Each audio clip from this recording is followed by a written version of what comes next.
ময়দা, তারপর দিয়ে দিচ্ছি আপনারা আপনাদের ফ্রেন্ডস কিছুটা লবণ দিচ্ছি এখানে 1 চা চামচ, ইনস্ট্যান্ট অ্যাক্টিভ ইস্ট দিয়ে দিলাম এখানে 1 চা চামচ, গুঁড়ো দুধ দিয়ে দিচ্ছি এখানে 1 টেবিল চামচ। হাতে ভালোভাবে একটু মেখে নিচ্ছি। কুসুম গরম পানি অল্প অল্প করে দিয়ে এখানে, আর পিৎজার এই ডোটা মেখে নিতে কিন্তু এখানে ঠান্ডা পানি দেওয়া, কুসুম গরম পানি অল্প অল্প করে দিয়ে এখানে একটু নরম ডো মেখে নিতে হবে। আর পিৎজার এই ডোটা মেখে নিতে কিন্তু এখানে ঠান্ডা পানি দেওয়া যাবে না, অবশ্যই এখানে হালকা কুসুম গরম পানি অল্প অল্প করে দিয়ে ডোটা মেখে নিতে হবে। ডো তৈরিতে এখানে আর পানির পরিমাপটা আমি বলে দিলাম না। পর একটু নরম করে ডোটা মেখে নিতে, কারণ ডোটা একটু নরম করে মেখে নিলে পিৎজাটা তৈরি করার পর এটা। তাও এখানে তেল দিয়ে দিচ্ছি 1 টেবিল চামচের মতো। তেলটা দিয়ে দেওয়ার পর আরো 2 থেকে 3 মিনিটের মতো সময় নিয়ে ডোটা ভালোভাবে একটু মেখে নিচ্ছি।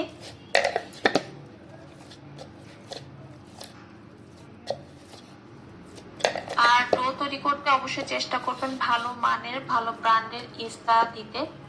ইনস্ট্যান্ট অ্যাক্টিভ ইস্ট দিয়ে ডোটা তৈরি করে নিলে এটা আসলে অ্যাক্টিভ হতে 1 ঘন্টার বেশি সময় লাগে না। 1 ঘন্টার ভেতরে দেখবেন যে ডোটা ফুল ডাবল হয়ে যাবে। তো একটু সময় নিয়ে এখানে ডোটাকে আমি ভালোভাবে মথে নিয়েছি। এখন একটা ঢাকনা দিয়ে থেকে এটা আমি রেস্টে রেখে দিচ্ছি 1 ঘন্টার জন্য। তো ফিরে আসছি, 1 ঘন্টা পিৎজা তৈরি করব। তো এখানে বোনলেস আমি মুরগির মাংস নিয়েছি 1/2 কাপের মতো, আর মুরগির মাংসটাকে এখানে একটু পাতলা করে লম্বালম্বি ভাবে কেটে নিয়েছি। পানি ছড়ানো এখনই মুরগির মাংসের ভেতরে দিয়ে দিলাম 1/3 চা চামচের মতো গোলমরিচের গুঁড়ো। তারপর দিয়ে দিচ্ছি এখানে 1/2 চা চামচের থেকে একটু কম আছে মরিচ গুঁড়ো, বা ঝালটা আপনারা আপনাদের টেস্ট অনুযায়ী দিবেন। জিরা গুঁড়ো দিয়ে দিলাম এখানে 1/2 চা চামচ। কিছুটা লবণ দিয়ে দিচ্ছি স্বাদ মতো। আদা রসুনের পেস্ট দিয়ে দিলাম এখানে 1/2 চা চামচের থেকে একটু কম আছে। টমেটো সস দিয়ে দিলাম 1/2 চা চামচ। লেবুর রস দিয়ে দিচ্ছি এখানে 1/2 চা চামচ। হাতের কাছে যদি লেবুর রসটা না থাকে তো না দিলেও হবে, তবে দিলে কিন্তু টেস্ট অনেক বেশি ভালো আসে। এরপর সমস্ত মশলাকে ভালোভাবে একটু মিশিয়ে নিচ্ছি। তো সমস্ত মশলার সঙ্গে মুরগির মাংসটাকে কিছুক্ষণ মেখে নিয়েছি। এখন এটা আমি রেস্টে রেখে দিয়েছি।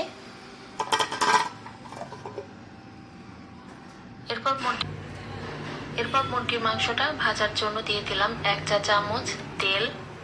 তেলটা দিয়ে দেওয়ার পর এখন ম্যারিনেট করে রাখা মুরগির মাংসটা ভেজে নিব। আর মাংস এখানে সেদ্ধ হতে কিন্তু বাড়তি কোনো পানি দিতে হবে না, কারণ কিছুক্ষণ পর দেখবেন যে মাংস থেকে এক্সট্রা পানি বের হবে, আর সেই পানিতে মাংসটা ভালোভাবে সেদ্ধ হয়ে যাবে। তো এখানে পিৎজার জন্য মাংস হয়ে গিয়েছে এবং এটা কিন্তু ভালোভাবে সেদ্ধ হয়েছে। এখন এটা আমি চুলা থেকে নামিয়ে সাইডে রেখে দিচ্ছি। ডোটা ফুলে কিন্তু ডাবল হয়ে গিয়েছে। এখন এই ডোটা আরো একবার একটু সময় নিয়ে ভালোভাবে মথে নিচ্ছি।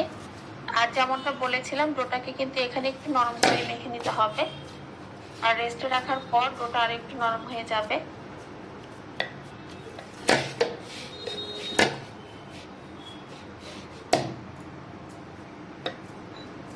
তো ডোটাকে আরো কিছুটা সময় নিয়ে ভালোভাবে মথে নিয়েছি। এখন এই সম্পূর্ণ ডো দিয়ে একটা রুটি বেলে নিব। 1 কাপ ময়দা দিয়ে এখানে যা হবে,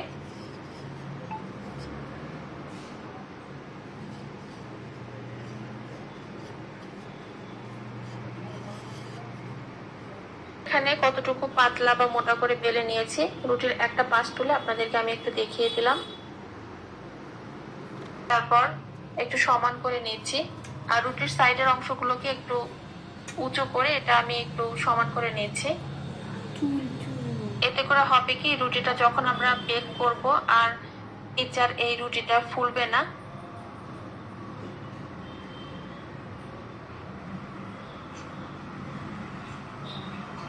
না ফোলার জন্য আসলে এখানে কাঁটা চামচ দিয়ে এটা একটু কেটে নিচ্ছি।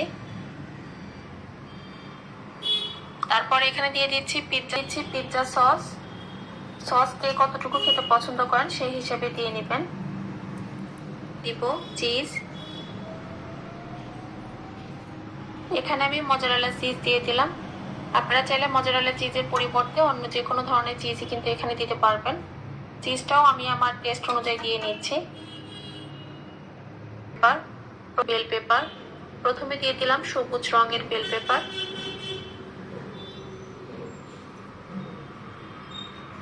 এখন দিয়ে দিচ্ছি পেঁয়াজ। বেল পেপার গুলো আমি একটু বড় করে কেটে নিয়েছি। এখন দিয়ে দিলাম লাল রঙের বেল পেপার।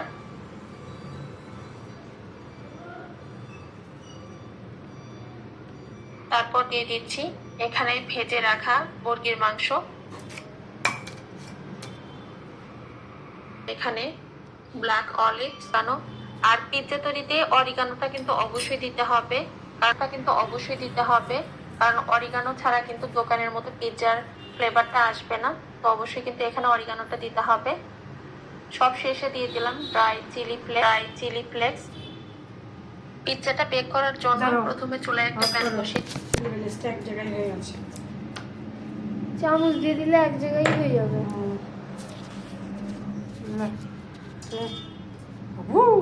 বসিয়ে দিয়েছি।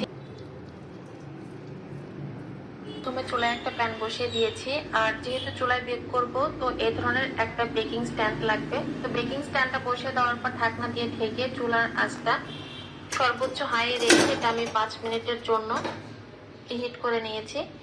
5 মিনিট পর ঢাকনাটা খুলে এখন পিৎজা ট্রেটা প্যানে বসিয়ে দিলাম। তারপর ঢাকনা দিয়ে ঢেকে এখন চুলার আঁচটা মিডিয়াম লোতে রেখে, অর্থাৎ লো থেকে বাড়িয়ে এটা বেক করব প্রায় 25 থেকে 30 মিনিটের মতো।